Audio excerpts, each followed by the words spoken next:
News 18 लोकमतच्या बातमीचा impact झाला।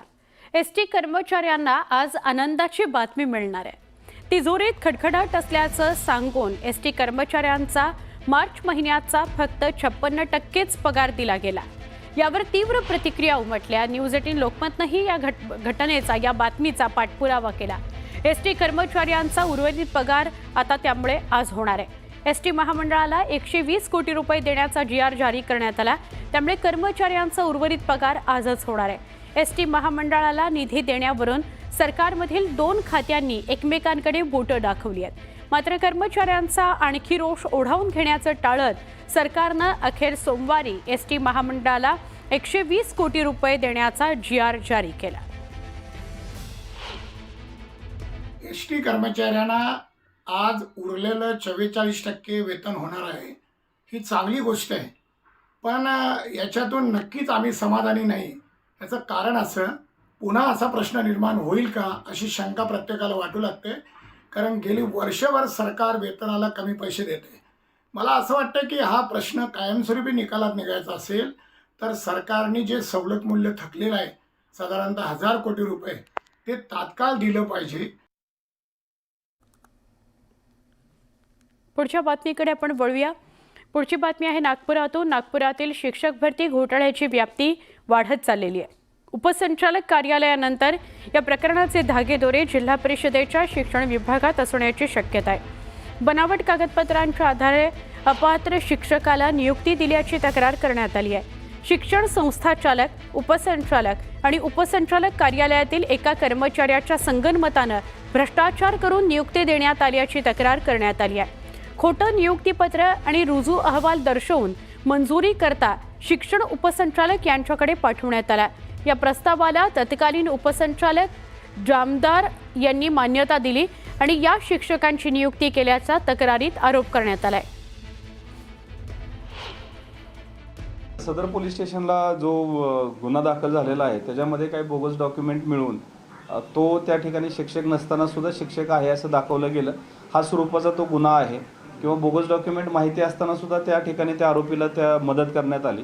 आणि जो सायबरचा विषय आहे हा आयडी त्यांच्या चोरल्या किंवा कुणी तयार केल्या किंवा त्याच्यासंबंधी हा टेक्निकल इश्यू असल्यामुळे थोडंसं त्यांचं लिंकअप आहे नाही याचा आम्ही तपास करत आहोत। पोलिसांनी बोगस शिक्षक प्रकरणी कोणतीही नवीन एफआयआर दाखल केलेली नाही।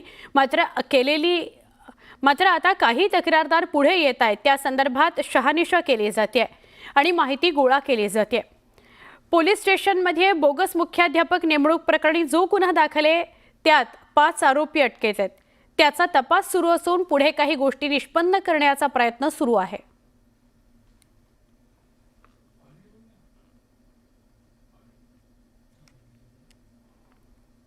महत्त्वाची बातमी आहे। मुंबई पश्चिम द्रुतगती महामार्गावरील अंधेरी पूर्व इथं गाड्या जळल्या आहेत। एका गाडीतील सीएनजीचा ब्लास्ट झाला आणि शेजारी असलेल्या गाड्यांना त्यामुळे आग लागली।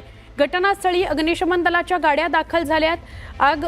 कोणतीही आगीत जीवितहानी जरी झाली नसली तरी गाड्यांचं खूप मोठ्या प्रमाणात नुकसान झालंय। पार्किंगमध्ये उभ्या असलेल्या गाडीमध्ये स्फोट झालेला आहे। ही घटना मुंबईतली आहे। पार्किंगमध्ये उभ्या असलेल्या एका सीएनजी गाडीचा ब्लास्ट झाला आणि त्या गाडीचा ब्लास्ट झाल्यामुळे आजूबाजूला उभ्या असलेल्या गाड्या सुद्धा पेटल्या। अग्निशमन दलाला बोलवण्यात आलेलं आहे। आग विझवण्याचे प्रयत्न सुरू आहेत। जीवितहानी झाली नाही पण अनेक गाड्यांचं नुकसान झालेलं आहे। हीच ती गाडी जिचा सीएनजीचा ब्लास्ट झाला।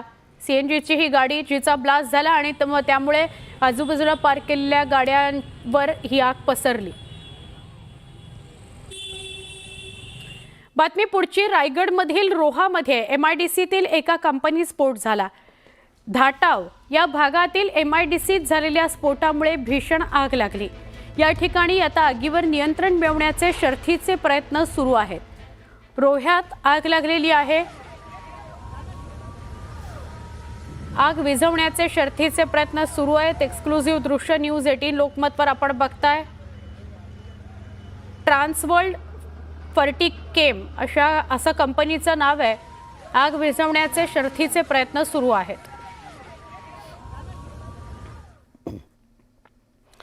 धनंजय धनंजय मुंडे यांनाच वाल्मिक कराड नको होता, त्यांनीच एन्काउंटरची ऑफर दिली होती, असा नवीन दावा निलंबित पोलीस निरीक्षक रणजित कासले यांनी केलाय. रणजित कासलेच्या दाव्यानं खळबळ सोडवून दिली आहे. पोलिसांनाही कासलेनं मला पकडून दाखवाच असं खुलं आव्हान दिलेलं आहे. बीडमध्ये अॅट्रॉसिटी ॲक्टनुसार रणजित कासले विरोधात गुन्हा दाखल करण्यात आलाय. एन्काउंटर खुनी करण्याचा प्रयत्न केला आणि खुनी केला स्पष्टच सांगतो. आज असाही गुन्हा दाखल झालाय. ते धनंजय मुंडेंनाच नको होते वाल्मिक कराड, कारण त्यांची काही अंडी पिल्ली ते बाहेर काढणार होते आणि त्यांचा संबंध आला असता 302 मध्ये आणि आज ते आरोपी झाले असते किंवा होणारही नाहीत. कदाचित त्यांना खूप सपोर्ट आहे. आपले महाराष्ट्राचे गृहमंत्री आणि सीएम फडणवीस साहेबांचा सपोर्ट आहे. ते होणारही नाही, त्यांना आरोपी केलेही नाही जाणार. तेवढे ते पुरावे दाबले गेलेले आहेत. महाराष्ट्र पोलिसांना ओपन चॅलेंज देतो की त्यांनी मला पकडून दाखवावं. मित्रांनो, मी सायबरमध्ये काम केलेलं आहे आणि 20 वर्ष पोलीस डिपार्टमेंटमध्ये काम केलेलं आहे. तर किती टीम पाठवू द्या, 3 नाही 4 नाही 10 टीम पाठवू द्या, मी भेटणार नाही. मी रोज 2 गाड्या चेंज करतो. इथून पुढे 2 कार्ड, 2 मोबाईल, 2 IMEI सगळे चेंज करणार, 2 स्टेट बदलणार इथून पुढे. तर मित्रांनो, मला पकडून दाखवायचा प्रयत्न या गव्हर्नमेंटने करायचा आणि मग बघायचं. त्याच्या अगोदर मी खऱ्या मार्गाने आणि न्यायाच्या मार्गाने जाणार आहे. माझा अँटिसिपेटरी बेल म्हणजे अटकपूर्व जामीन मी आजच मांडणार आहे कोर्टामध्ये. वकिलांना बोललोय मी या विषयावरती. ते जे निलंबित अधिकारी आहेत त्यांचं असंही स्टेटमेंट आहे की हे जे तुम्ही सांगताय की मला एन्काउंटर करण्याच्या सूचना होत्या, म्हणजे फेक एन्काउंटर्स या महाराष्ट्रात अलीकडच्या काळात किंवा देशात घडलेल्या आहेत, त्याला पुष्टी देणारं हे विधान आहे. पण याची चौकशी होणं गरजेचं आहे. आणि जर हे निलंबित अधिकारी सांगत असतील की मी अशा प्रकारची नोंद अमुक पोलीस स्टेशनच्या डायरीत केलेली आहे, तर ते अधिक गंभीर. जर अशा प्रकारची नोंद पोलीस डायरीत केली असेल तर त्याच्यावरती तेव्हाच ॲक्शन का झाली नाही? आता पोलिसांना आव्हान देतोय. पोलीस आव्हान स्वीकारतील, कारण आतापर्यंत ज्यांनी आव्हान केलंय ते पोलिसांनी स्वीकारून ते पार पाडले.